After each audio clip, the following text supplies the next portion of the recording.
Certo. Ok, perfeito. Bom, então vamos lá, pessoal. A ideia desse primeiro workshop aqui é falar da parte mais fundamental ali do Databricks. E quando a gente fala do Databricks, a gente automaticamente vai estar falando ali também do Spark, né? Porque o que está por trás ali, debaixo do Databricks, é o Spark.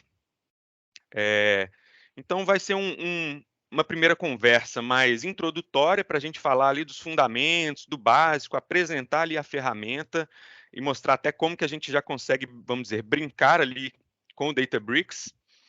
E a ideia é que depois a gente consiga aprofundar mais ali nos tópicos, quem sabe, isso eu estou, né, planejando ali, né, de num próximo workshop trazer coisas mais avançadas ali e se deram uma construção ali de um modelo, de um lake house ali, fazendo toda a parte de ingestão, transformação e carga ali de um modelo do que a gente chama aqui de lake house, né, que é o data warehouse dentro do lake. E, enfim, e aí sim a gente teria, né, mais conversas aí aprofundando nesse assunto. Mas então, para começar o bate-papo, aqui é o que eu pretendo então apresentar hoje para vocês. Deixa eu pegar o laser aqui no mouse.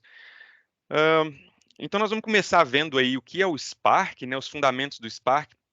Os slides eles estão em inglês porque acaba sendo mais aproveitado assim quando eu tenho que falar também com um público, enfim, internacional. Mas vamos começar aí com os fundamentos então do Spark. Depois vamos passar para o Databricks. Vamos ver a parte de cluster, como a gente cria um cluster e configura, gerencia clusters. Metadados, database, tabelas, fazendo aqui a leitura, o ETL no Databricks, Delta Lake e DPUTils. Bom, isso aqui a gente vai ver então ali para frente. Vamos começar aqui com a parte do Spark. O Spark, né, nada mais é que um framework que foi entregue para a Fundação Apache. Aqui eu peguei algumas definições, assim, até meio que pesquisando, se pesquisar no Google, assim, que traz meio que o que é o Apache Spark. Tentando resumir isso aí, o Spark ele é nada mais que um framework para processamento de dados. Então, ele foi feito para processamento de dados, resolver problemas de processamento de grandes quantidades de dados. O predecessor ali do Spark era, talvez quem trabalhou com Hadoop e lembra do MapReduce. Eu não vejo muito mais o MapReduce sendo utilizado, mas o MapReduce ele tinha alguns problemas ali com performance, principalmente quando a gente falava que ele utilizava o disco, né, ao invés da memória, e acabava não tendo uma performance muito boa ali, no final das contas. E aí veio o Spark não só com o uso intensivo de memória, mas com uma série de outras funcionalidades ali que trazem hoje uma performance muito boa para o Spark, quando a gente vai fazer o processamento então massivo de dados. Outras características muito interessantes do Spark, que também, né, comparado com outros frameworks, ele tem essa vantagem, que é a parte de multilinguage. Então, o Spark, hoje a gente consegue desenvolver utilizando tanto as linguagens ali mais que de programação como Java, Scala e Python, como linguagem, como o próprio SQL e até o R. Eu diria que assim, hoje as principais linguagens seriam o Python, o Scala. Java eu quase não vejo ninguém utilizando Java, porque quem programa em Java acaba tendo um aprendizado muito fácil ali para migrar para o Scala, e o Scala é a linguagem que o Spark ele é construído. E o Python, obviamente, eu diria que é a principal linguagem ali que a gente chama do PySpark ali, né? Que é utilizado, então, para desenvolver ali em Spark, porque o Python, a maioria vamos dizer assim, do pessoal que mexe com dados, recentemente veio ali, né, do Pandas, né, costuma utilizar muito Python para fazer ali o ETL, a parte até os próprios cientistas de dados, analistas de dados costumam utilizar o Python, então o Spark também acaba sendo muito utilizado com o Python, e o SQL veio nas versões recentes aí do Spark, e aí tornou o Spark algo super simples e universal assim de ser utilizado, né, como uma linguagem aí, SQL que hoje em dia até analistas de negócios já estão sabendo, né, utilizar. Passando então aqui para frente, aqui explica um pouco da história então do Spark. Começou lá em 2009, um projeto universitário lá de Berkeley, Califórnia. No final das contas, eu diria que 2014 foi a primeira versão ali que foi soltada para a comunidade ali, debaixo da Apache mesmo. E aqui a gente tem o Spark Core, que a gente vai ver ali na arquitetura do Spark. Em 2014 é como se basicamente a gente tivesse a entrega do Spark Core. E em 2016 houve a primeira grande evolução do Spark, que foi a criação ali da API de Data Frames. Data Frames, quando veio ali o Data Frame, a gente basicamente criou uma abstração para essa camada do Spark Core, que era uma camada mais pesada ali, que você precisava utilizar mais programação. Vamos dizer, ali, o Scala era muito usado até ali 2016, tinha que trabalhar com RDD e era mais complexo de se utilizar. E aí, em 2016, com a entrada de Data Frames, basicamente a gente teve ali a criação de um formato de dados, vamos dizer aí, no Spark, que é o Data Frame, que era muito similar a uma tabela de um banco relacional, a um Data Frame em Pandas. E aí a gente conseguiu utilizar aqui já, no caso, o próprio SQL para fazer então o tratamento, a manipulação de dados no Spark. E aí, em 2018 em diante, foram vindo novas funcionalidades, como a parte de Machine Learning, Structure Streaming, Graphics, enfim, não parou mais, né? Essa aqui, então, é hoje a arquitetura do Spark em si. A gente tem aqui essa parte do Spark Core, que é o que eu falei ali, que em 2014 foi lançado, são as bibliotecas básicas do Spark, e no topo ali, em cima dessa camada do Spark Core aqui, a gente tem então o Spark SQL mais Data Frames, né? Que é mais ou menos ali a mesma coisa, falar de Data Frames, Spark SQL. A gente tem a biblioteca de streaming, de Machine Learning e de Graph, para computação em grafos, de grafos, né?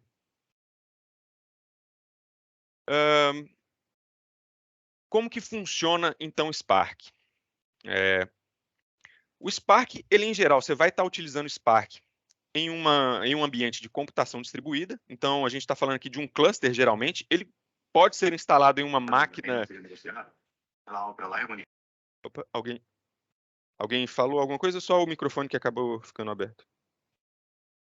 Bom, vamos lá. Você consegue instalar o Spark em uma máquina única ali, em uma máquina single processor, mas não faz muito sentido você trabalhar com Spark sem ter um cluster ali, sem ter um ambiente distribuído. E aí, nesse sentido de sistema distribuído, o cluster do Spark, ele tem duas figuras principais, três, na verdade, né? Mas a primeira delas é o que a gente chama de driver, né, o master, que é a máquina ali, o computador, a máquina que vai estar fazendo toda a parte de orquestração dos processos e tarefas que são executadas pelos outros nós ali daquele cluster. Então, o seu cluster tem 10 máquinas, você vai ter lá uma máquina que vai ser responsável pela orquestração, que é o seu driver, e você pode ter, então, no caso, 9 executors ou workers, que são as máquinas que vão efetivamente executar as tarefas. E E você tem uma terceira, né, figura aqui, na verdade, que é o Cluster Manager. Esse Cluster Manager ele pode estar instalado em uma outra máquina, pode estar dentro do próprio driver, enfim. E o Cluster Manager ele é mais o responsável por manter ali a parte, as máquinas, vamos dizer, em pé, dizer quem está em pé ou não, enfim, ele controla como se fosse mais a parte de infraestrutura do cluster em si, não das tarefas que são executadas. Então, enfim, é basicamente isso. Spark Session ali, o driver comanda as atividades, manda as atividades para os executores e recebe as devoluções ali dos executores dizendo quais são os status, o que foi executado ali e entregue por cada um desses executores. Para ficar mais fácil de entender, aqui tem uma figura mostrando mais ou menos, assim, bem de forma simples, o que é feito debaixo ali dos panos pelo Spark. Então, vamos supor que você tem uma tabela, e aí você faz a leitura dessa tabela e precisa fazer algum cálculo, né? Você vai fazer algum tratamento do dado que está ali nessa tabela. Aqui, no caso, a gente tem um cálculo de somatória. Quando é feita a leitura, o master ele vai quebrar, na verdade, os dados ali que você tem e vai dividir os dados de origem entre as suas partições, entre os seus workers e controlar, no final das contas, o que foi aquela saída. Nesse caso aqui, então, você tem uma tabela com 6 registros, ele pega e manda 2 registros para cada worker, no caso ele tem 3 workers. Esses workers vão fazer a tarefa de calcular a somatória ali do valor que ele queria e vai devolver o resultado.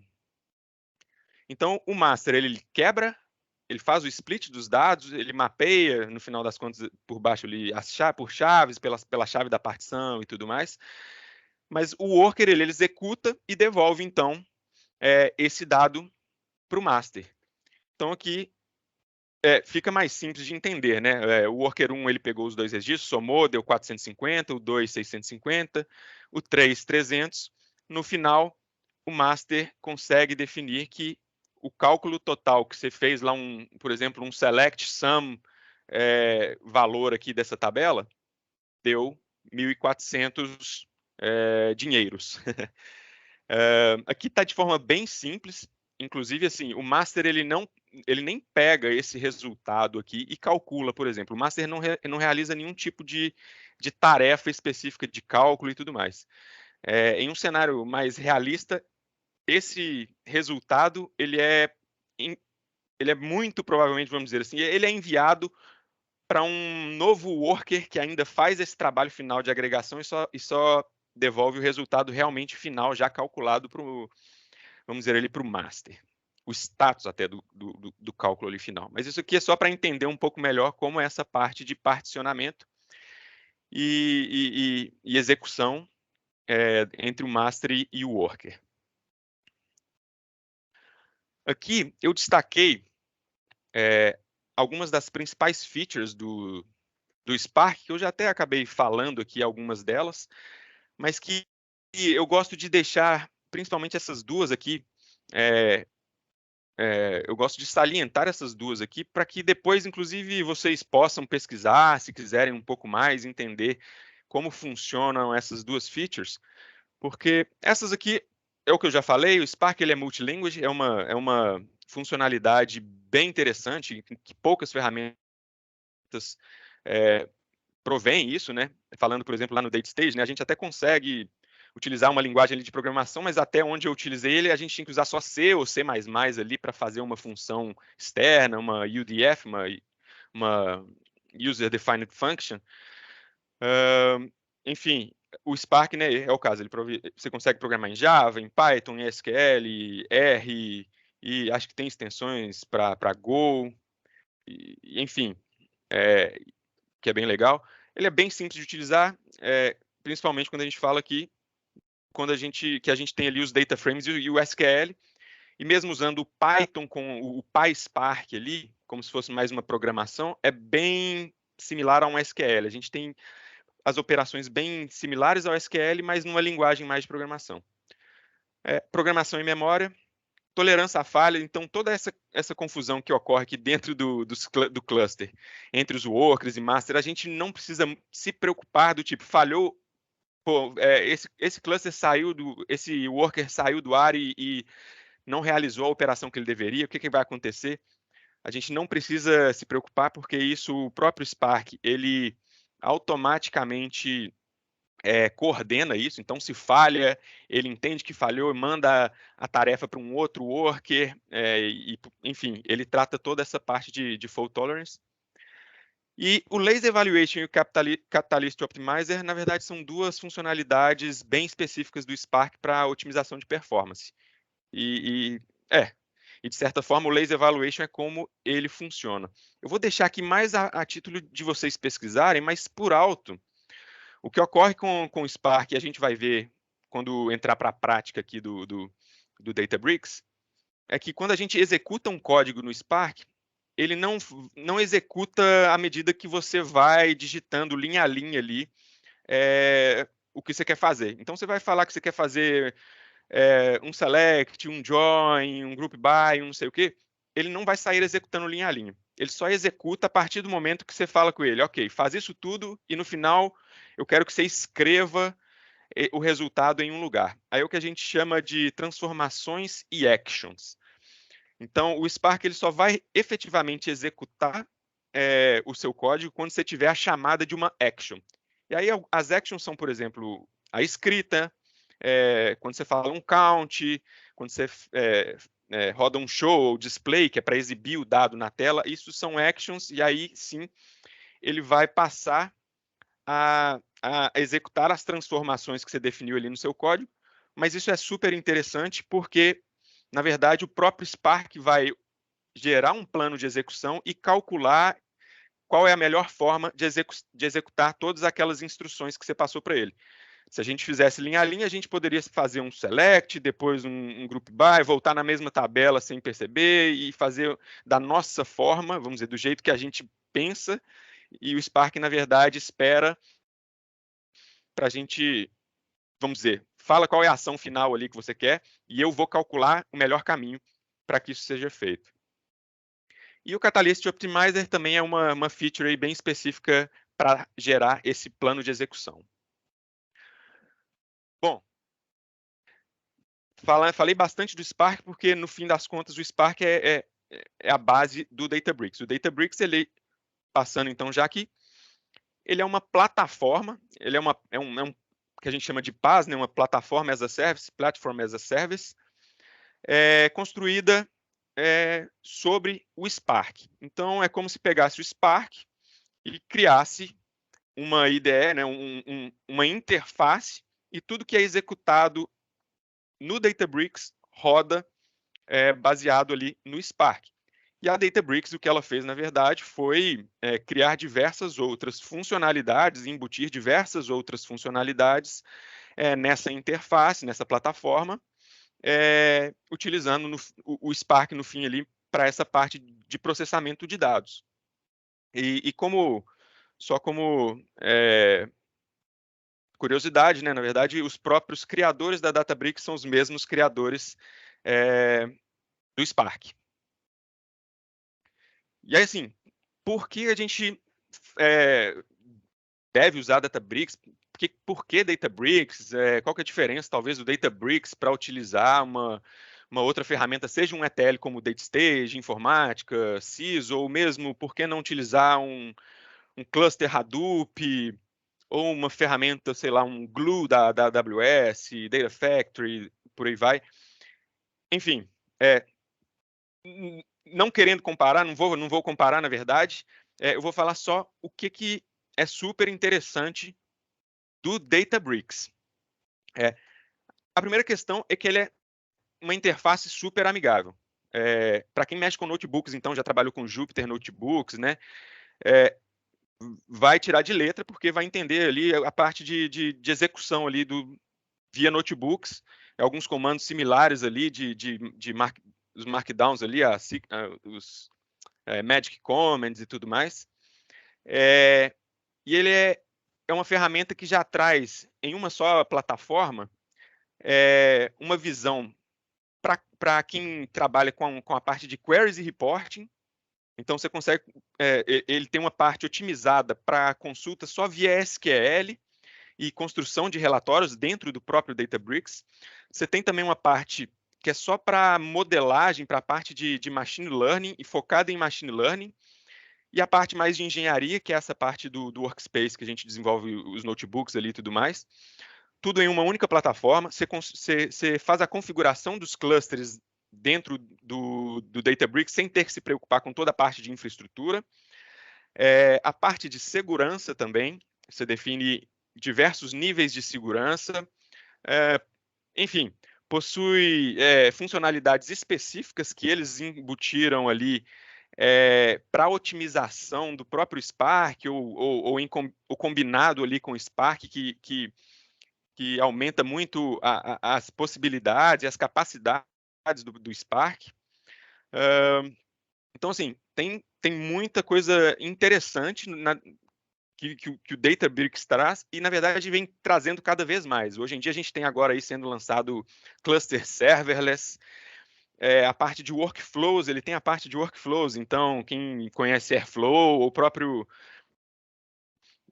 Control-M, quando a gente fala, né, mais antigo ali do Control-M, Airflow, Data Factory, eu não vou lembrar agora de cabeça outros similares assim, mas essa parte de orquestração já está ficando muito robusta dentro do próprio Databricks, ao ponto de que o Databricks ele vai crescer, ele já é possível, mas cada vez mais ele vai colocando funcionalidades para ser a plataforma única de dados que uma empresa vai acabar precisando e utilizando.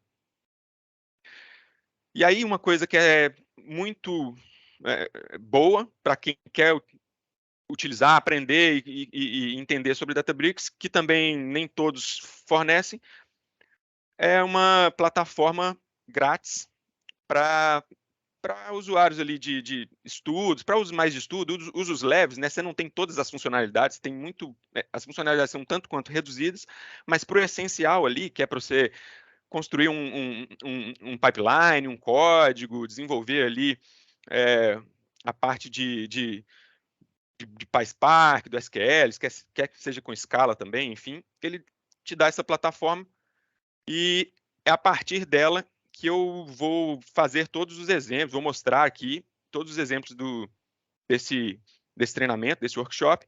Inclusive, quem quiser já pode ir abrindo e quem não tiver pode abrir esse link aqui, community.cloud.databricks.com, e já criar uma conta. Aqui eu acho que eu vou passar rápido até por aqui, porque basicamente eu mostro que essa é a cara do Databricks, mas a gente vai ver agora na prática ali como funciona. Mas aqui a gente tem então um menu lateral que basicamente contém ali as abas que a gente tem para trabalhar. O Workspace é onde ficam os notebooks, as libraries, a parte até de códigos ali que você queira ter em Python, enfim, você pode colocar aqui também. Aqui em Data, a gente tem os databases, as tabelas e functions que a gente pode criar dentro do Databricks.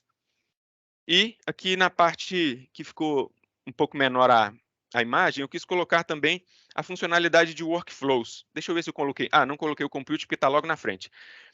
Workflows, nessa versão Community, se eu não me engano, ele não é habilitado. Ele só fica habilitado para as versões Premium, né? Vamos dizer, para a versão paga.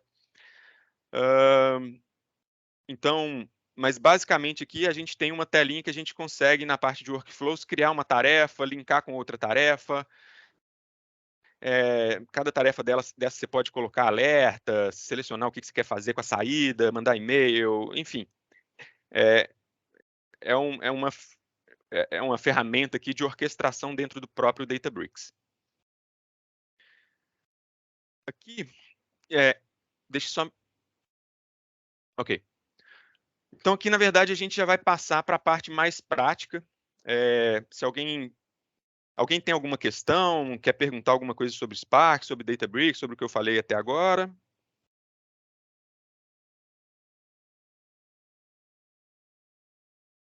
Bom, Eu tenho uma, Gustavo. manda. Pelo que você descreveu aqui, você vê o Databricks com o Spark, ele consegue ocupar o lugar hoje numa empresa de um DataStage, por exemplo, que é a ferramenta que nós já trabalhamos. Vale a pena, ou isso só vale a pena se a empresa realmente tiver um Data Lake, realmente bases no SQL para trabalhar também? Certo. Cara, essa questão de comparação. Primeiro, e aí, beleza? Eu tinha visto que você tinha entrado aí, né? Bom, a questão de comparação tem muita coisa por trás que a gente tem que considerar, né? Primeiro, assim, falando de migração em si, é complexo, porque tem que entender para que o data stage ele é utilizado, é o caso. Será que vocês têm dados suficiente? Hoje, o que é processado no data stage é processado assim, atende às necessidades, tanto de quantidade ali de dados, de tipos de dados. O data stage, você está tendo algum problema que você não está conseguindo processar algum tipo de dado, alguma origem, está tendo uma latência muito ruim, não tá atendendo. Acho que, ou no mínimo, sei lá, tá muito, muito caro, mas aí se a gente for falar também de preço, eu não sei, enfim, Databricks não é barato. Aí, tem muitas variáveis que a gente precisa analisar. Assim, se a empresa não tem ainda o data stage, está fazendo uma POC, por exemplo, ou avaliando ferramentas de tratamento de dados e quer saber se o Databricks, por exemplo, faz o que o data stage faz, assim, eu diria que sim. Eu diria que o que você faz ali no data stage você pode fazer no Databricks. Agora, é bem isso. O que eu acho é que, assim, hoje a gente está o data stage ele veio muito naquela pegada ali do BI, né, de fazer ETL, de entregar no final ali um dado numa base relacional e tudo mais. Hoje em dia a gente está tendo muitas outras formas de utilização do próprio dado, né? E nisso eu acho que o Databricks ele entrega muito mais. Que, por exemplo, né, você tem os cientistas de dados consumindo dado direto aqui dentro do Databricks, podendo ser um dado cru, misturando com o dado que está na camada acurada, né, na Golden Layer, ou no seu modelo ali dimensional. Você tem o analista de dados também que consegue consumir dados diversos. Então, assim, nesse sentido de formato de dados, de quantidade de dados, né, capacidade ali, eu diria que o Databricks vai ficar muito à frente, né? E ser uma ferramenta que não só faz ETL, mas que tem a parte também do consumo do dado, né? Ok, boa. Para uma coisa que é muito comum hoje, que é juntar um ETL com um microserviço, por exemplo. Fazer um ETL chamando microserviço. Ele faria esse papel completo. Ele faz tanto a parte do ETL, de buscar o dado, quanto o microserviço que vai enviar e tratar esse dado e enviar para onde quer que seja. Ele seria uma solução para algo que a empresa teria 2, 3 ferramentas para fazer. Cara, a gente consegue fazer, assim, para começar, eu nunca fui fã de colocar microserviço embedado em ferramenta de ETL. De subir um job date stage, por exemplo, expondo um microserviço, porque eu acho que ele não é muito feito para isso, e você coloca o seu ETL num caminho crítico, às vezes numa jornada crítica, é meio complexo. Assim, o Databricks também daria para você fazer, mas eu também diria que tem formas muito melhor de se fazer isso. Assim, aquela questão assim, dá para fazer no ETL, na ferramenta de ETL, dá para fazer no Databricks. Em nenhum dos casos eu recomendaria, particularmente. Okay. Eu diria assim, o Databricks, você salva seu dado, você vai ter seu dado ele no storage, você vai ter seu dado pode jogar isso para uma base relacional, não relacional, NoSQL da vida, e eu acho que a vida seguiria dali com um serviço exposto através de uma outra aplicação que não, sei lá, algo que vai estar no notebook ali do Databricks, por exemplo, né? Como seria similar a um job do DataStage. Uhum. Enfim. Boa, entendi. Valeu. Beleza. Mais alguém tem alguma questão? Então vamos lá. Se tiver, levanta a mão ou pode abrir o microfone e falar. Eu vou seguindo aqui. Para começar, né, para a gente começar o desenvolvimento, então, ali no Databricks, primeira coisa que a gente tem que fazer é subir um cluster. Para a gente subir um cluster, eu coloquei uma tabelinha aqui que a gente tem, hoje já tem um terceiro tipo de cluster, mas até então, hoje não vai, daqui a um tempo a gente vai ter um terceiro tipo que é o serverless, mas hoje a gente tem ali o all-purpose cluster e o job cluster. Basicamente, a gente tem um tipo de cluster que é o all-purpose, que é um cluster que a gente sobe e ele fica sempre ali no ar, vamos dizer assim, não é eternamente, mas a gente tem um cluster vivo ali que qualquer pessoa que tem acesso àquele cluster pode utilizá-lo e executar os seus workflows ali, os seus processos, query e tudo mais. Ele não é eterno porque você configura ali, se ninguém utilizar por meia hora, ele pode ir lá e ser desligado, coisa do tipo, mas ele é um cluster ali perene, vamos dizer assim. Ele fica ativo ali para quem quiser utilizar. E a gente tem o Job Cluster, que é um cluster que ele sobe para executar uma função específica e morrer. Então, ele executa um job e acabou aquele job, ele vai lá e morre. Ele é derrubado, né? Ele é finalizado. Na versão Community, a gente basicamente, se eu não me engano, só vai ter o All-Purpose Cluster aqui, é um clusterzinho básico que a gente consegue subir. Mas a diferença que eu diria maior assim é principalmente de custo. A gente usa o Job Cluster porque ele é mais barato. A Databricks cobra quase metade do preço de um Job Cluster do que de um All-Purpose Cluster. E aí a diferença é que esse aqui você tem que ficar toda hora fazendo startup e ele morre depois. Então, assim, é mais chato utilizar Job Cluster porque você sempre o startup demora, né? Para você subir um cluster demora ali mais ou menos uns 5 minutos. Então, em geral, um all-purpose cluster a gente vai ficar utilizando para as tarefas do dia a dia e as tarefas produtivas que a gente vai rodar diariamente, de hora em hora, enfim, vão ficar scheduladas, né? Vão ser orquestradas utilizando um Job Cluster. Para criar, então, o cluster, a gente vai aqui em Compute, Create Cluster, e aí eu prefiro fazer, então, aqui já no próprio Community aqui do Databricks. Eu já tenho um criado, eu vou estopar, porque eu acho que eu não consigo criar mais de um. Deixa eu tentar.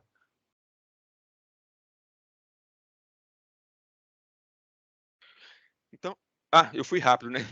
Deixa eu voltar. Aqui a gente tem o Job Compute e o All Purpose, mas a gente não consegue criar nada aqui na versão do Community. Basicamente, a gente clica aqui em Create Cluster, dá um nome e clica em Create. Aqui na Community, a gente não tem muita opção, nem opção de selecionar muito aqui as versões. Eu vou subir a 11.3 aqui. A gente consegue, na verdade, né, na versão paga, selecionar as máquinas, qual tipo de máquina você quer utilizar, a versão do Spark. Você consegue já subir um monte de configuração, mas enfim, um clusterzinho básico é basicamente isso. Dou um Create Cluster, eu já vou estar habilitado aqui dentro da versão Community do Databricks para desenvolver, então, para rodar coisas nesse cluster.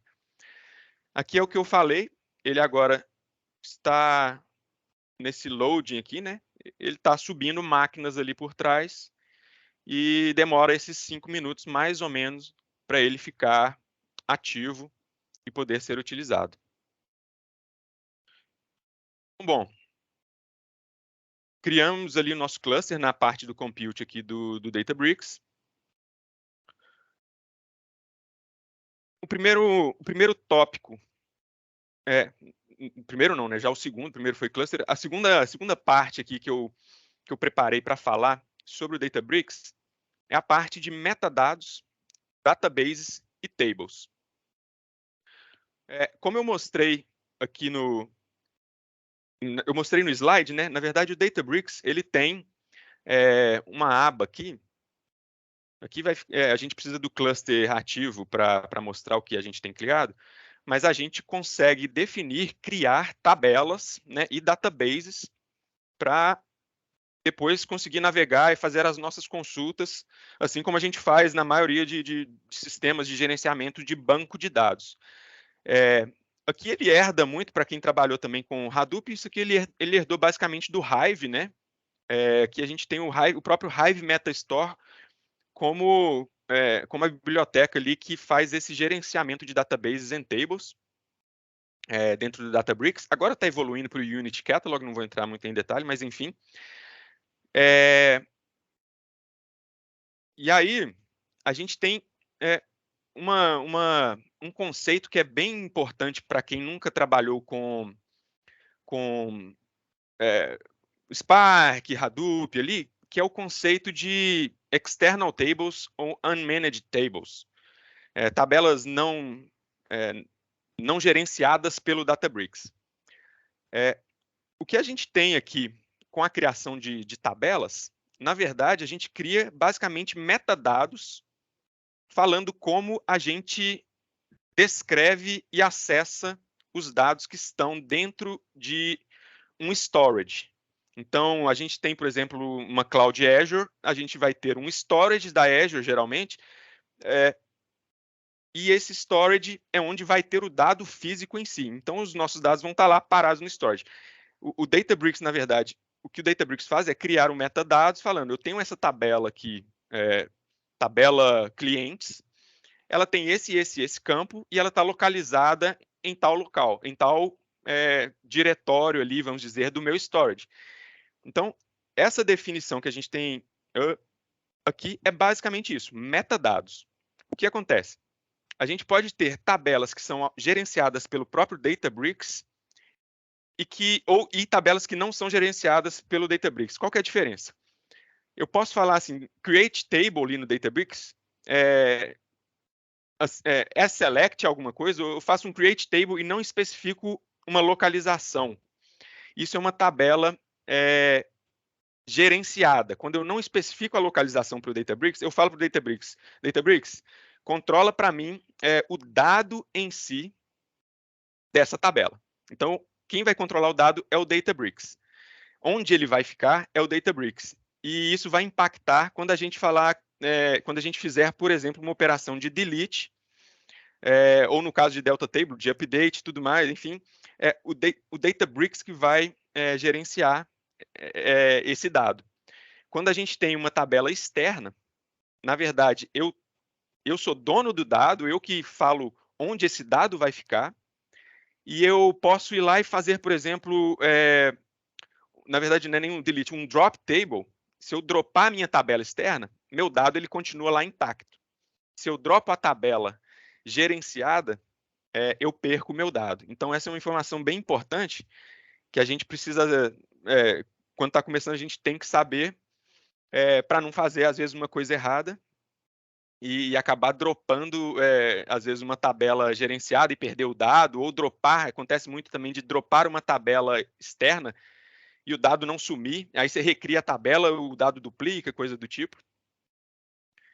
Então, aqui está o exemplo, ó, basicamente, no Databricks, esse caso aqui é uma tabela gerenciada. Opa, está invertido. Eu tenho até que trocar, então, no slide. Deixa eu já fazer isso. O exemplo de cima é uma external table.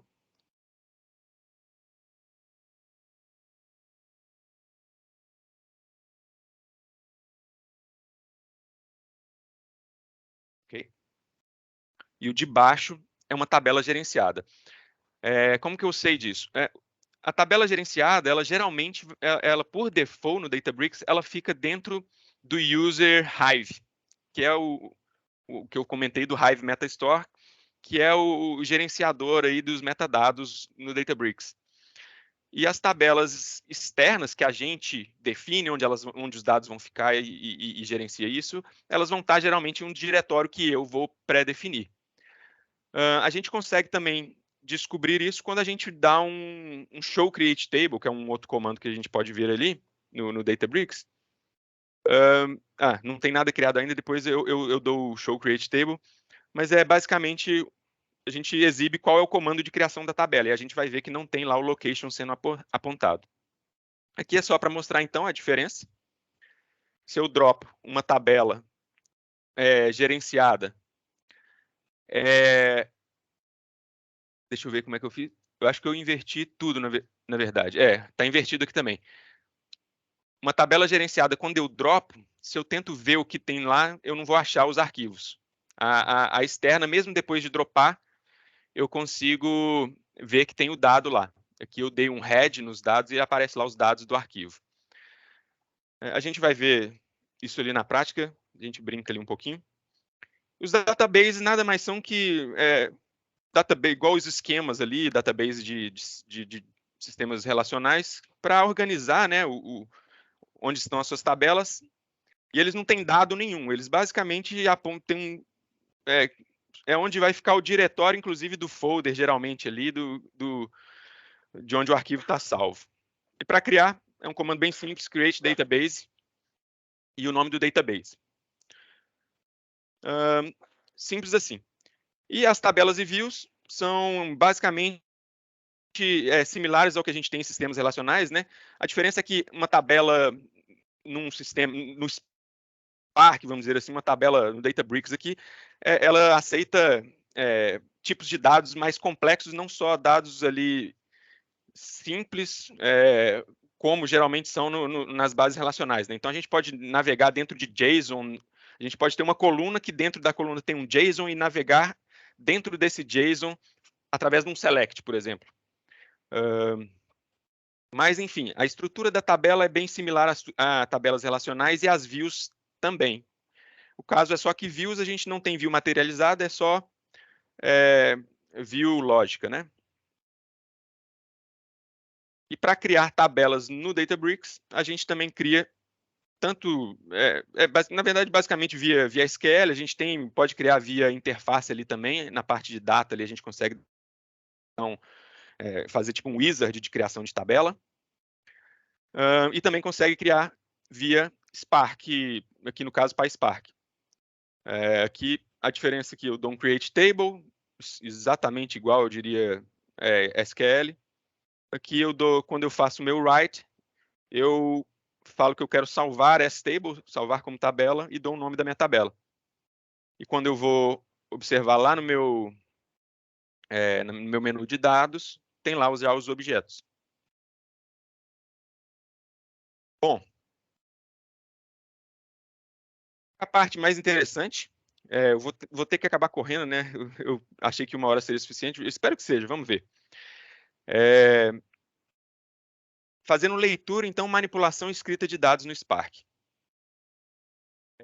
Para fazer isso hoje, o que a gente utiliza é basicamente Spark Data Frame. E o Spark hoje, o Data Frame hoje, ele é a estrutura básica de dados. Antigamente a gente tinha RDDs, que era super chato de trabalhar. E aí o Spark criou essa abstração ali dos RDDs e gerou esses data frames, e a gente manipula isso basicamente como tabelas ali, igual eu falei, relacional, como data frame panda e tudo mais. A gente consegue fazer select, então, né, nos data frames. E você consegue, é o caso, definir um data frame a partir de origens de dados, você consegue conectar via JDBC em base relacional e já gerar um data frame a partir de um select numa base relacional, a partir de um arquivo, CSV, JSON, do que quer que seja, Parquet, né, os arquivos mais de Big Data ali. E depois que você joga isso para data frame, aí a coisa fica, então, super simples, porque a gente basicamente consegue utilizar SQL. Então, aqui só um exemplo. DF, a gente utiliza geralmente essa nomenclatura de DF para criar um data frame, né, para definir um data frame. Aqui via PySpark, eu estou falando para ler um arquivo CSV que está nesse local, e no caso aqui uma opção que ele tem cabeçalho. depois eu posso vir aqui e falar df.display, me mostra o que tem agora nesse data frame. E a gente vê que o display dele é basicamente uma tabela. Aqui, as formas que a gente tem de ler, alguns exemplos de como ler dados no Spark. A gente tem tanto via, vamos dizer, PySpark. Então, para ler um CSV, eu só falo que ele é um CSV, eu tenho opções específicas ali, como delimitador. Se for um database, eu posso ler via JDBC e passar as opções aqui de conexão. JSON, a mesma coisa, com opções específicas. Posso passar um formato ali do esquema do meu JSON. Mas também a gente pode utilizar o próprio SQL. Aqui, no caso, para fazer leituras via SQL, geralmente esse dado ele vai eventualmente já precisar estar, né, com uma tabela ali criada, se eu quero, né, fazer uma leitura inicial ali. Utilizando SQL, eu tenho que já ter uma tabela definida ali nos metadados do Databricks. E aí aqui, ó, eu consigo utilizar SQL puro. Tanto na criação de data frames, como no Databricks a gente consegue nem mexer com esse DF, a gente vai ver que é SQL puro mesmo. Você cria um notebook com a linguagem SQL e em cima das tabelas criadas a gente usa SQL padrão, ANSI, enfim, sei lá. E aí aqui também, manipulação de dados. A gente pode usar tanto PySpark quanto SQL. Aqui eu coloco o PySpark porque, na verdade, é o que eu utilizo. Eu não utilizo Scala, nunca usei Scala, Java, R, nada. Eu uso SQL e Python, PySpark. Então, tudo que a gente acaba fazendo na parte de manipulação com o PySpark, assim, não tudo, mas assim, as operações de join, agregação, filtros, funções ali, né, regex e tudo mais, a gente tem tudo aqui, tanto em PySpark quanto SQL. E você pode, então, fazer a mesma coisa de duas formas. Aqui, no caso, né, criando uma coluna, fazendo drop, e aqui eu posso fazer via SQL, enfim, a mesma ação que eu fiz via PySpark. A grande diferença, depois a gente vai aprofundando com a utilização do Python, é que assim, a gente consegue construir funções, utilizar a parte mais orientada a objetos ali do Python para estender, né, as funcionalidades ali, o que você quer fazer. E, por fim, a parte de escrita de dados, que a gente faz tanto via Spark, PySpark, né, fazendo o write ali, o comando write é o comando de escrita, quanto um insert, quando você já tem ali também uma tabela criada, você quer criar uma tabela, você pode fazer o create table e depois o insert, enfim. E a gente tem também o comando merge, que é bem interessante. Você consegue fazer com esse comando merge ações a partir de uma comparação. Então, se o que eu tenho na origem já existe no destino, eu posso atualizar, eu posso apagar, eu posso, enfim, ter ações dado uma comparação de chaves. E aí aqui, eu vou mostrar então na prática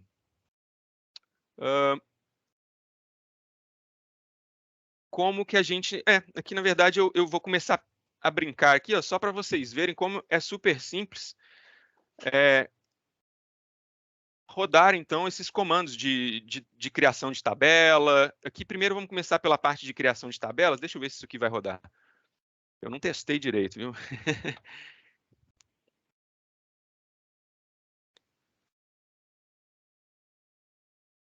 Aqui, então, basicamente, assim, eu dou um drop table para ver se... Tá, vou apagar o drop, porque não existe. Eu vou criar a tabela hightemps, e ela está localizada nesse diretório. Aqui no Databricks,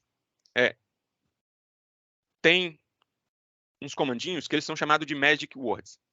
Aqui, ó, eu vim na parte de Workspace, que é onde a gente cria, então, o nosso código, são notebooks. As Magic Commands, elas começam com o símbolo de percentual aqui, e a gente pode definir, por exemplo, aqui esse notebook, eu criei ele com a linguagem Python. A gente tem, ó, SQL, Scala e R, na verdade. O Databricks não disponibiliza o Java, só o Spark. No Spark sim, mas o Databricks não. Mas eu consigo mudar nessa célula a linguagem que eu quero utilizar. Então, aqui eu posso falar, essa célula, na verdade, eu quero SQL, e aí eu consigo fazer SQL. Em outros comandos, esse fs, por exemplo, eu consigo ver o que tem no meu file system.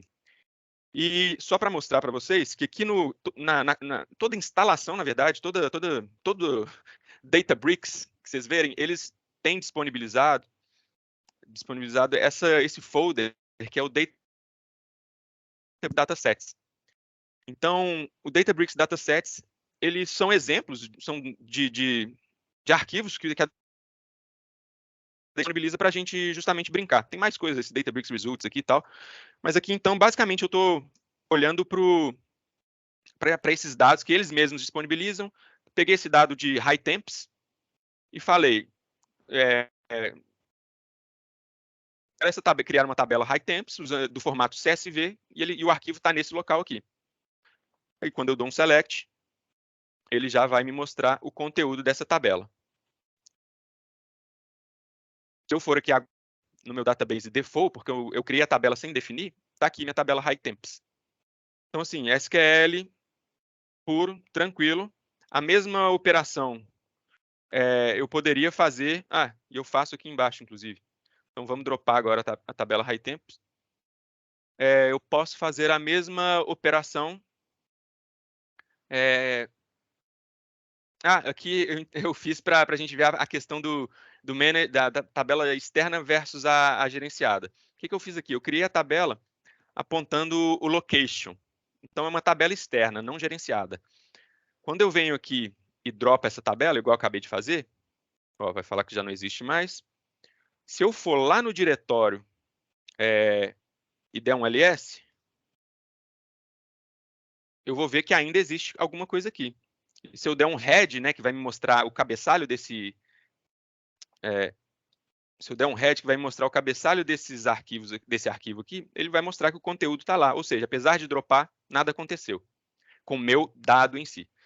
Aqui eu vou, então, recriar, na verdade, vou criar uma nova tabela, eu coloquei um outro nome aqui, High Temps Managed. Só que aqui eu não passei no comando de write qual era a minha localização. Aqui eu poderia ter feito assim, passar do path igual a esse path aqui, por exemplo, enfim, um outro path, e criado uma tabela externa, mas no caso eu criei uma tabela gerenciada. E agora, se eu vier aqui e der um drop nessa tabela, se eu tentar verificar onde essa tabela, onde estão os dados, ele fala que nem existe. Eu esqueci de dar o ls aqui, mas ele basicamente vai criar a tabela aqui. Esse era o diretório onde a tabela estava, e quando eu listo esse diretório, ele fala que basicamente esse diretório não existe. Então, quando eu dropo uma tabela gerenciada, eu perco o diretório também. Eu perco os dados também. Tá ok? Aqui eu vou recriar, então, deixar, porque eu vou utilizar nos comandos ali de leitura e gravação. Então, vocês estão vendo que é super simples. Create database, create table, igualzinho a SQL, se eu quiser.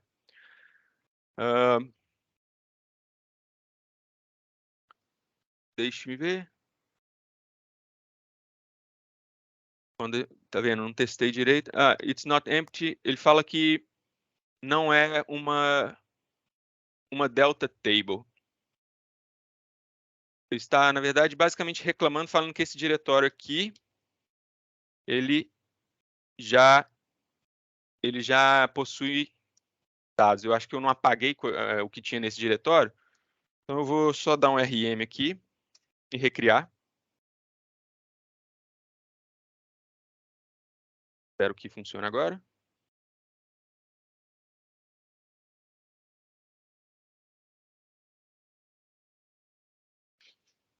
Ok. E aqui só um comando, por exemplo, de criação de view, create view, select from. A tabela aqui, nesse caso, ela vai estar vazia, porque eu não especifiquei a localização, não coloquei nada nela. E aqui a gente só vai ver um exemplo, então, de como manipular dados, ler dados e inserir, no final das contas, naquela tabela. Aqui, então, eu vou ler o arquivo HiTemps. Eu agora criei um database DB curso e criei essa tabela chamada também HiTemps, mas eu o arquivo agora, então, CSV, é um arquivo CSV com delimitador, coloquei as opções dele, que eu estou basicamente incluindo o cluster que eu estou rodando. O que eu posso fazer quando eu crio um data frame? Se você, a parte da leitura, você vai ter que, se não tiver tabela criada, eu quero ler de uma origem, você vai criar um data frame. Você pode vir aqui e falar, tá bom, depois que eu fiz esse primeiro comandinho, que ele sempre vai ser bem simples, eu quero agora trabalhar com SQL para manipular os dados. Opa, eu pego e crio uma view. Eu vou criar uma view temporária, que ela, assim que eu terminar, se eu fechar essa seção aqui, esse notebook, essa view vai deixar de existir. E a partir de agora, SQL em cima da minha view. E aí, quando eu for para inserir um dado, eu posso dar, inclusive, um insert, SQL, eu posso fazer tudo via SQL. Aqui no caso, então, o que eu peguei, a view, só para mostrar um exemplo, né, que a gente tem essa possibilidade de acabar trabalhando 100% com SQL, mas nesse caso aqui, o que eu estou fazendo é uma transformação simulando que a gente pegou um lá de HiTemps, fiz então uma transformação aqui, basicamente estou criando, aqui eu estou utilizando uma função que é de criação de coluna, with column, criando a coluna temp Celsius. Eu estou pegando a temperatura que ela vem para aqui em Fahrenheit e criando ela em Celsius. E o campo que antes se chamava temp lá no arquivo, eu estou chamando de temp Fahrenheit. Depois disso, eu vou exibir aqui a saída e acabei criando uma nova view aqui também. Então, agora a gente tem dessa forma. Quando eu crio essa view, aqui, basicamente, ó, eu posso brincar agora com essa view da forma que eu quiser. Então, aqui eu estou fazendo, pegando o average, né, a temperatura mensal aí por mês e os 6 meses aí, né, os meses que tem maior, os mais quentes do ano. Então, né, na média, são os meses 7, né, julho, agosto, junho. Então, aqui, SQL, para quem conhece, vai embora. E aí eu posso, eventualmente, criar um novo database e salvar. Eu vou mudar esse diretório aqui, porque eu não sei se já existe, que eu fiz os testes. E aí agora eu vou basicamente, então, salvar. Eu poderia salvar com SQL, poderia, mas aqui eu estou simplesmente até brincando, né? Ora SQL, ora PySpark. Mas agora eu vou criar, então, dentro do database Silver, que já é um database tratado, né? A gente vai ver nesse próximo workshop que eu pretendo fazer essa questão do Medallion Architecture, né? Que a gente tem a camada bronze, silver e gold, como se fosse a camada de dado cru, dado tratado e dado já agregado ou trabalhado ali na gold. E com o comando write, então, eu basicamente criei uma tabela externa não gerenciada dentro desse path e defini os metadados dela aqui agora na camada silver. Bom, então, assim, isso aqui era o principal que eu queria trazer para todo mundo, para mostrar a simplicidade que de ler um dado, transformar o dado. Óbvio, isso aqui é super simples, mas assim, dado que a gente consegue utilizar Python ali, o PySpark e o SQL, né, fazer passo a passo ali o que você quiser, o seu tratamento com dado. E quando a gente fala ainda do lazy evaluation,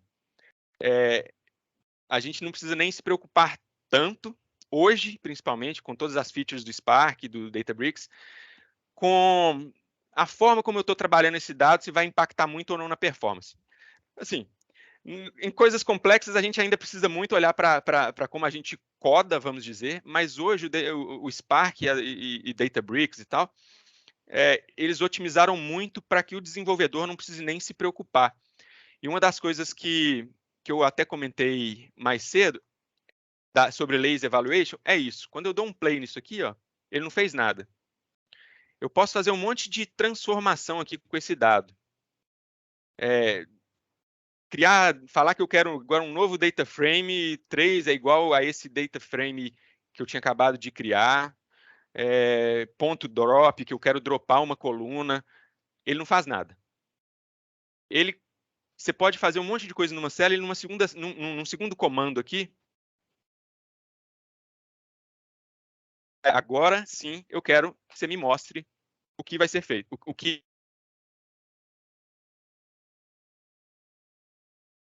O display, o count, o write, eles são as actions que vão só então disparar tudo que for feito aqui. Pode ter 300 linhas aqui. E o Spark em si, o Databricks, ele vai só então gerar o plano de execução, calcular, vamos dizer assim, a sua query e gerar a melhor forma de executar todo esse seu código que está aqui em cima para você. Aí aqui sim, ele faz o upload, aí ele mostra aqui para a gente. E ele gera, no caso, o Spark Job. Então, bom, é isso, super simples. Só para finalizar, vou acabar correndo. E aí, quem puder depois também dar uma olhada para o Delta Lake, isso aqui foi o game change do Big Data, eu diria assim. Porque, como a gente trabalha com arquivos ali por trás, a gente sempre teve muito problema quando a gente trabalhava ali com Hadoop, com Hive, trabalhando em cima de arquivos Parquet, Orc ali, quando a gente queria fazer deleções e updates. Porque a gente tinha que manualmente ou no nosso código controlar o que a gente queria apagar. A gente, na verdade, quer fazer um update, o que a gente fazia? Apaga e reescreve, apaga e reescreve. Mas o que você quer apagar, até quando? Ficava bem complexo, custoso, difícil fazer carga incremental, então você via muita carga full de tudo, append only nos lakes. E o que o Delta Lake veio trazer na verdade, o Delta ele é um formato de dados, por definição, ele é um formato de dados, mas o principal que ele trouxe para a gente foi a funcionalidade ali, as funcionalidades ACID, né? De transações ali, de atomicidade, será que eu vou lembrar? Nem idempotência, né? Ixi, Maria. A parte de... não vou lembrar de cabeça. Atomicidade, consistência do dado, integridade, não sei se é integridade exatamente, mas enfim. Basicamente o dado que eu estou transacionando, se ele der algum problema, eu vou dar a garantia de entrega ou do rollback. E com isso, no fim das contas, a gente permitiu trouxe as funcionalidades de update, de fazer update, delete, e até de navegar pelo histórico ali, de fazer o time travel pelo Delta. E uma série de outras coisas que vieram e estão sendo embutidas ainda a partir do Delta. E aí o que o Delta faz, na verdade, basicamente, os arquivos de dados em si, eles continuam sendo Parquet, que é um formato de dados ali compactado, otimizado ali para Big Data, vamos dizer, mas ele cria um folder ali de log, e dentro desse log ele vai salvando todas as ações que são feitas naqueles arquivos, ou naquela tabela no final das contas. Então, se algo for apagado, ele salva no log, se algo for feito o update, ele vai salvando aquilo ali no log, e a partir desse log ele consegue definir, né, qual que é o dado atual. Se você quiser fazer um time travel, você consegue, porque ele olha pelo log o que foi apagado, por exemplo, e você consegue rever o dado lá de um histórico antigo e por aí vai. Então, é bem interessante que só um exemplo do que tem dentro dos arquivos ali. Esse é o de controle. Então, ele mostra ali a quantidade de arquivos, tamanho, data de inserção e por aí vai. E o JSON mostra ali a parte mais da manipulação do dado em si, quando foi feito commit, delete e tudo mais. Enfim. E aqui exemplos de como a gente pode trabalhar ali no Delta. Se você quiser fazer, por exemplo, um time travel, né, voltar no passado, você pode tanto via SQL quanto por PySpark. Você pode tanto pela versão, que é um identificador, ele vai salvando IDs das versões, ou pelo timestamp também, você consegue navegar nesse histórico. Por default, são 30 dias de histórico, você consegue mexer nesse parâmetro. E você tem essa opção lá que eu comentei também, via Delta, você consegue fazer o merge, né? Você consegue fazer update padrão de SQL, fazer update, insert, delete, né? CRUD, né? Default de SQL, mas ele traz também esse merge into que é bem interessante, que aqui a gente vê, né? A partir de uma data, de uma chave, se a chave der match, faz um update de todo mundo. Se não der match, então faz um insert de todo mundo. Se não der match do source e a data, ou seja, uma condicional bem complexa, você consegue, e aí você vai lá e apaga. Então, é bem interessante, até se a gente for pensar depois em fazer o slow change dimension e tudo mais. E aqui há outros comandos que são bem interessantes ali do Delta. Ele tem o comando de vacuum, que meio que faz a limpeza ali do que você não quer ali, de acordo com o que você parametriza ali de dias, de horas, ele faz a limpeza do seu histórico e de arquivos que, enfim, você tentou inserir e não comitou, acaba ficando lixo ali. Ele mais é como se fosse mais um garbage collector em si. E ele também tem funcionalidades de otimização que são extremamente importantes quando a gente fala ali de Big Data. E eu pretendo trazer também mais à frente os problemas que a gente enfrentava e hoje a gente já não tem muito mais. Só para dar um spoiler, na verdade, o Optimize aqui a gente tinha problemas de small files. Como tudo é particionado, se você tem arquivos muito pequenos em processador, em framework de processamento, o próprio Spark, se você quebra um monte de arquivo pequeno, é muito pior para ele processar esses arquivos pequenos do que pegar um arquivão único de 1 GB, por exemplo, e processar ele, porque o Spark, o ideal, inclusive, são partições ali na faixa de 1 GB para ele trabalhar. Se você gera um monte de arquivinho pequeno, ele acaba ficando mais lento, porque ele enfilera esses arquivos pequenos ali nos workers, faz mais leituras escritas e tudo mais. E o Optimize, ele vem, por exemplo, para pegar esses small files e reagrupar eles e gerar arquivões novamente, arquivos grandes novamente. E isso, quem traz é o Delta. Z-Order, índice, dentro do Delta, enfim.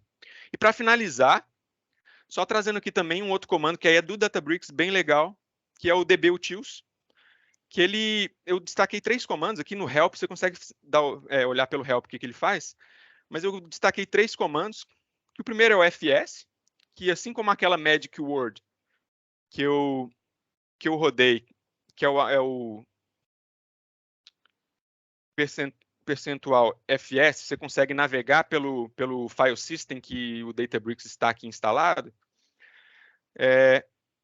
você também consegue fazer isso através do dbutils. E além disso, eu destaquei outros 2 comandos, que são as secrets. A secrets ela é essencial para a parte de parametrização de login, né, senha, tokens, da parte de credenciais ali, para você não deixar exposto no seu código, por exemplo, uma conexão com um banco que você vai fazer e você tem lá exposto o usuário e senha. Você vai, na verdade, criar uma secret dentro do Databricks e no seu código você vai utilizar, então, o dbutils aqui, né, as secrets do dbutils, os comandos do dbutils para fazer o get, por exemplo. Para o get, você quer utilizar o conteúdo daquela secret, por exemplo, você usaria o get. Então, é através dessas secrets do dbutils. E os widgets. Essas widgets nada mais são do que parâmetros que a gente consegue embedar nos notebooks ali do Databricks. E aí criar nos notebooks opções que o usuário pode, enquanto está executando aqui,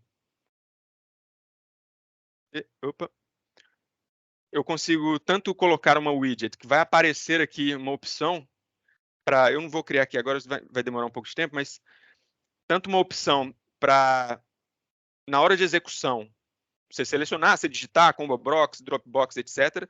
Ou também quando ele serve como uma origem para parametrização, caso você execute, por exemplo, via API do Databricks ou ferramentas externas. O Data Factory ele tem lá o conector para o Databricks, a execução de comandos de notebooks do Databricks. Se você quer passar um parâmetro, você vai precisar criar ali, em geral, um widget para receber esse parâmetro ali dentro do Databricks. Então, também é uma funcionalidade ali bem interessante e que vocês podem dar uma olhada e entender o funcionamento. Super simples também. E, bom, esse era o conteúdo que eu tinha programado de passar aí em 1 hora. A gente passou, eu diria que 10 minutos, né? Eu dei 5 minutos para todo mundo entrar. Mas é isso. Como eu falei, é uma introdução. A minha ideia é que a minha ideia é fazer um próximo workshop assim bem mão da massa, 100% mão da massa, não falar basicamente de teoria, né? Igual teve meia hora no início ali, foi muita teoria, mas mostrando passo a passo ali da gente fazer uma carga, um ETL, lendo dados, transformando e gravando em um modelinho ali dimensional, né? Um modelinho dimensional, umas tabelinhas ali, uma fato dimensões, podendo explorar a fundo ali as funcionalidades e enfim, mostrar as partes mais legais ali mesmo em funcionamento do Databricks. Mas para isso também vou precisar utilizar a conta já mais premium, uma conta premium, ou que seja na Azure, ou da própria Databricks ali, que você consegue pagar também a própria Databricks. Mas aí eu trago no próximo workshop. Beleza? Alguém tem alguma dúvida, quer perguntar sobre, sei lá, operações ali, sobre o Delta, sobre leitura, escrita, manipulação de dados? Alguma coisa? Muito obrigado aí pela disposição. Valeu. Nada, imagina. Tamo junto. Bom, dou-lhe uma, duas. Então, acho que é isso, né, pessoal? Muito obrigado aí pela participação. E eu vou ver como é que é aqui para disponibilizar o material. Vou ver se eu consigo disponibilizar, se eu disponibilizo também, nem que seja, talvez coloque aqui num Git. E aí vocês baixam até os notebooks aqui para ficar também como fonte de referência, caso tenham interesse. Aí eu vejo como eu posso encaminhar aí para vocês. Beleza? Então, até a próxima. E é isso. Tchau, tchau. Valeu, obrigado. Obrigado. Valeu. Obrigado. Tchau, tchau. Obrigado. Obrigado.